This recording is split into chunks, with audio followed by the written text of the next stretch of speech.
বাংলাদেশের অত্যন্ত বিখ্যাত এবং জনপ্রিয় মন্দির বারোদি লোকনাথ আশ্রমে সবকিছু দেখুন এই ভিডিওতে। এখানে আসলে আপনারা দেখতে পাবেন একসাথে রাধা গোবিন্দ মন্দির, মহাদেবের অপূর্ব বিগ্রহ, কালী মন্দির, দুর্গা মন্দির থেকে শুরু করে শ্রী লোকনাথ ব্রহ্মচারী সমাধি মন্দির এবং আশ্রম।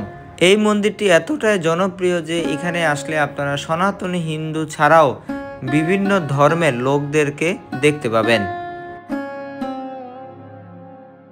সারা বছর ধরে ভক্তদের আনাগোনায় মুখরিত থাকে এই মন্দির প্রাঙ্গণ।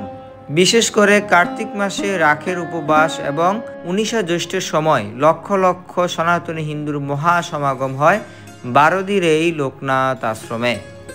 মন্দির হচ্ছে সনাতনী হিন্দুদের প্রার্থনা স্থান। সারা দেশে ছড়িয়ে ছিটিয়ে শত শত মন্দির গড়ে উঠেছে যুগ যুগ ধরে। কালের বিবর্তনে অনেক মন্দির হারিয়ে গিয়েছে, আবার নতুন করে তৈরি হয়েছে বহু মন্দির। আজকের এই ভিডিওতে বাংলাদেশে অত্যন্ত বিখ্যাত এবং জনপ্রিয় এই লোকনাথ ব্রহ্মচারী মন্দিরের সকল কিছু আপনাদের সামনে তুলে ধরতে চেষ্টা করব। আমি আপনাদের প্রিয় সুখদা বলাই দাস। ভিডিওটি শেষ পর্যন্ত দেখতে থাকুন। যেহেতু আমি ঢাকায় থাকি, ঢাকার গুলিস্তান স্টেডিয়ামের পাশ থেকে দোয়েল পরিবহনে করে আমি বারোদি ঢাকার মন্দিরের উদ্দেশ্যে যাত্রা শুরু করি। আমাদেরকে মোগরাপাড়া নামতে হবে। মোগরাপাড়া চৌরাস্তায় নামার পর তারপর আমরা সেখান থেকে সিএনজিতে করে বারোদির উদ্দেশ্যে যাত্রা করব। বলতে বলতে প্রায় 40 মিনিট পর মোগরাপাড়ায় এসে উপস্থিত হই। এবার এখান থেকে সিএনজিতে করে আমি চলে যাব বারোদি লোকনাথ মন্দিরে। বাংলাদেশের অন্য কোনো স্থান থেকে আপনি যদি বারোদি লোকনাথ মন্দিরে আসতে চান তাহলে আপনাকে মোগরাপাড়া আসতে হবে, যেখানে আমরা বাস থেকে নামলাম। এই মোগরাপাড়া থেকে আপনারা বারোদি সিএনজিতে করে চলে যাবেন আপনাদের গন্তব্য শ্রী লোকনাথ ব্রহ্মচারী আশ্রমে। মোগরাপাড়া থেকে 40 থেকে 50 মিনিট লাগবে বারোদি লোকনাথ মন্দিরে পৌঁছাতে। মূলত শহর থেকে অনেকটা বাইরে অবস্থিত এই লোকনাথ ব্রহ্মচারী আশ্রম।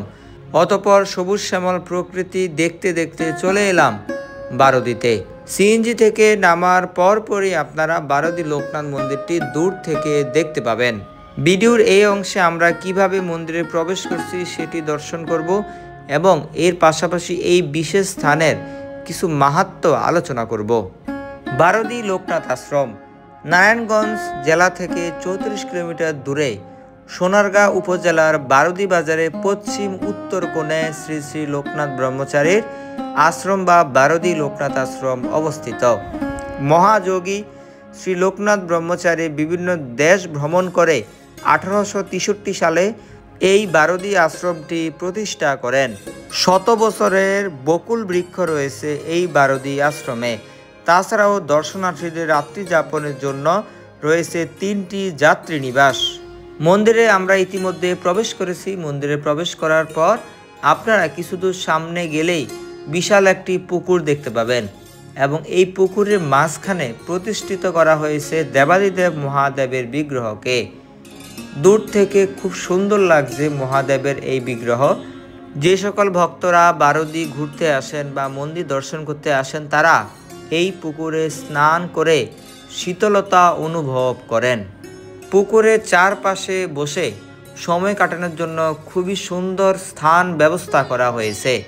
দেখতে পাচ্ছেন শত শত হাজার হাজার লোক তারা পুকুর পাড়ে বসে গল্প করছেন, কেউ কেউ তাদের প্রিয়জনদের সাথে মত বিনিময় করছেন। পুকুরটির সাথেই তৈরি হয়েছে নবনির্মিত দুর্গা মন্দির। মন্দিরটিকে খুব সুন্দরভাবে সজ্জিত করা হয়েছে।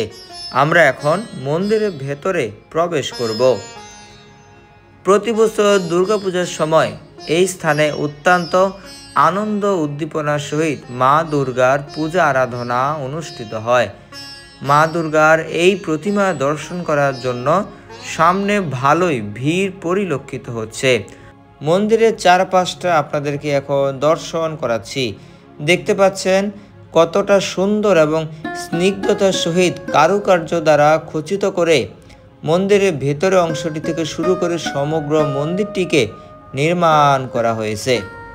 প্রাণ ভরে দর্শন করুন দুর্গা মায়ের অপূর্ব প্রতিমা। জগৎজননী দুর্গা মাতা কি জয়। আশ্বিন মাসে মায়ের পুজো উৎসবের সময় কানায় কানায় পরিপূর্ণ থাকে দুর্গা মায়ের এই মন্দির প্রাঙ্গণ।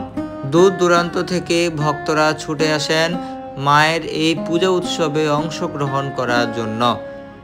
দুর্গা মায়ের মন্দিরের পাশে রয়েছে রাধা গোবিন্দ মন্দির।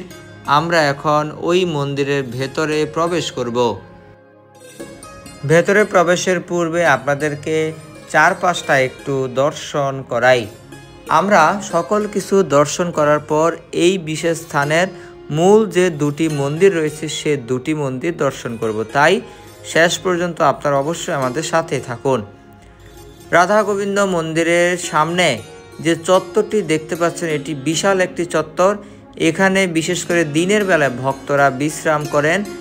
এই স্থানেই প্রতি বছর নামযজ্ঞ অনুষ্ঠিত হয়। নামযজ্ঞ মন্দিরটিও মাঝখানে দেখা যাচ্ছে, আর সামনে ভগবানের লীলাবিলাসের বিভিন্ন দৃশ্যপটকে ফুটিয়ে তোলা হয়েছে। আপনারা যখন এই মন্দির দর্শনে আসবেন তখন ঘুরে ঘুরে মন্দিরের সকল কিছু দর্শন করতে চেষ্টা করবেন।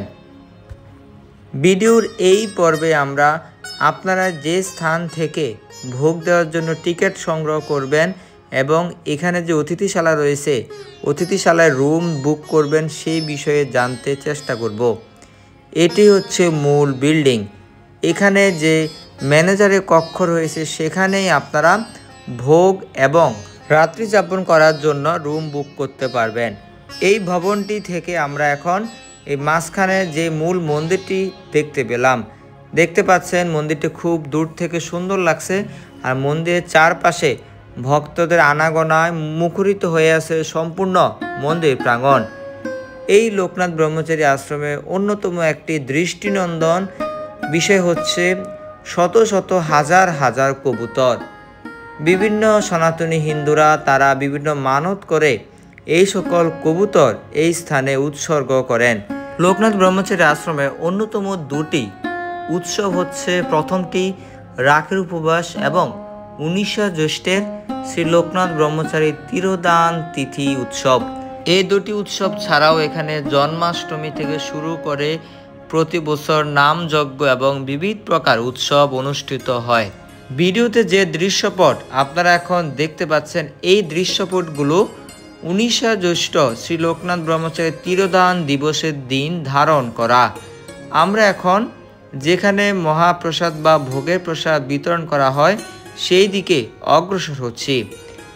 ওই দিন এই স্থানে বিভিন্ন সংগঠন থেকে আগত সকল সনাতনীদের মাঝে সুস্বাদু প্রসাদ এবং খাবার বিতরণ করা হয়। বিশেষ করে আন্তর্জাতিক কৃষ্ণ ভাবনামৃত সংঘ ইসকন সোনারগাঁয়ের পক্ষ থেকেও সুস্বাদু কৃষ্ণ প্রসাদ জগন্নাথ মহাপ্রসাদ বিতরণ করা হয়। দেখতে পাচ্ছেন বিরাট পাত্রের মাঝে রন্ধন করা হচ্ছে প্রসাদ এবং সেই সকল প্রসাদ ভগবানকে নিবেদন করে মহাপ্রসাদ হিসেবে বিতরণ করা হচ্ছে। এই স্থানের বাম দিকেই একটি বাগান দেখতে পাবেন। সে বাগানের মাঝে একটা শিবলিঙ্গ দেখতে পেলাম। দূর থেকে শিবলিঙ্গটি দেখতে খুবই মাধুর্যময় লাগছিল। এরপর আমরা চলে গেলাম একটু সামনের দিকে, যেখান থেকে ভোগ নিবেদনের পর ভোগ সংগ্রহ করা হয়, অর্থাৎ ভোগ বিতরণ কেন্দ্র হচ্ছে এই স্থান। কয়েকজন স্বেচ্ছাসেবককে এখানে দেখতে পাচ্ছেন, তারা সকলকে তাদের সেই ভোগগুলি পৌঁছে দিচ্ছেন হাতে হাতে করে। আর এই ভোগ কাউন্টারের সামনেই বিভিন্ন সংগঠন শত শত হাজার হাজার সনাতনীদের মাঝে সুস্বাদু প্রসাদ বিতরণ করছেন। আমরা আরেকটু দূর সামনে এগিয়ে যাব। যেই ভোগের বিশাল রুম রয়েছে যেখানে হাজার হাজার জন একসাথে বসে প্রসাদ আস্বাদন করতে পারে, সেই স্থানের সামনে আমরা এখন অবস্থান করছি। দেখতে পাচ্ছেন অত্যন্ত বিশাল আয়তনের স্থান। এখানেই একসাথে অনেক অনেক সনাতনী হিন্দু চেয়ার টেবিলে বসে প্রসাদ গ্রহণ করতে পারে। আপনাদেরকে চারপাশটা দর্শন করালাম। দেখতে পাচ্ছেন চেয়ার টেবিলে বসে সকলেই প্রসাদ আস্বাদন করছেন। প্রসাদ আস্বাদন পর্ব দর্শন করে তারপর আমরা একটু সামনের দিকে যাব। যাওয়ার পর আপনারা দেখতে পাবেন 3টি বিশাল অতিথিশালা। এই অতিথিশালাগুলোর মাঝেই আপনারা রাত্রি যাপন করতে পারবেন। ভিডিওর এই অংশে আমরা এখন দেখতে পাচ্ছি শ্রী শ্রী লোকনাথ ব্রহ্মচারী প্যারা সন্দেশ ভোগ বিক্রয় কেন্দ্র, অর্থাৎ এখান থেকে আপনারা প্যারা সন্দেশ সংগ্রহ করে ভোগ নিবেদন করতে পারবেন। মহাদেবের বিগ্রহ দর্শনের মাধ্যমে ভিডিওটি শুরু করেছিলাম। এরপর কিছুক্ষণ আগে সর্বশেষ দর্শন করলাম যেখানে প্রসাদ আস্বাদন করা হয় সেই স্থান। এবার ভিডিওর এই অংশে দর্শন করব শ্রী লোকনাথ ব্রহ্মচারী আশ্রমের মূল মন্দির। মন্দিরের সামনেই কিছু স্থান সংরক্ষণ করা হয়েছে। এখানে ভক্তরা আগরবাতি এবং মোমবাতি প্রজ্বলন করছে। দূর থেকে আপনারা সেই মন্দিরটি এখন দেখতে পেলেন। একটু একটু করে আমরা এখন মন্দিরের সামনের দিকে অগ্রসর হব। দেখতে পাচ্ছেন মন্দিরের সামনে অত্যন্ত ভিড় দেখা যাচ্ছে। শত শত হাজার হাজার ভক্ত মন্দিরের সামনে এখন অবস্থান করছেন। জুম করে আপনাদেরকে মন্দিরের ভিতরটা একটু দর্শন করাই। মূল মন্দিরের পাশে রয়েছে শ্রী লোকনাথ ব্রহ্মচারী সমাধি মন্দির। সমাধি মন্দিরের সামনেও প্রদীপ প্রজ্বলনের জন্য বিশেষ ব্যবস্থা রাখা হয়েছে।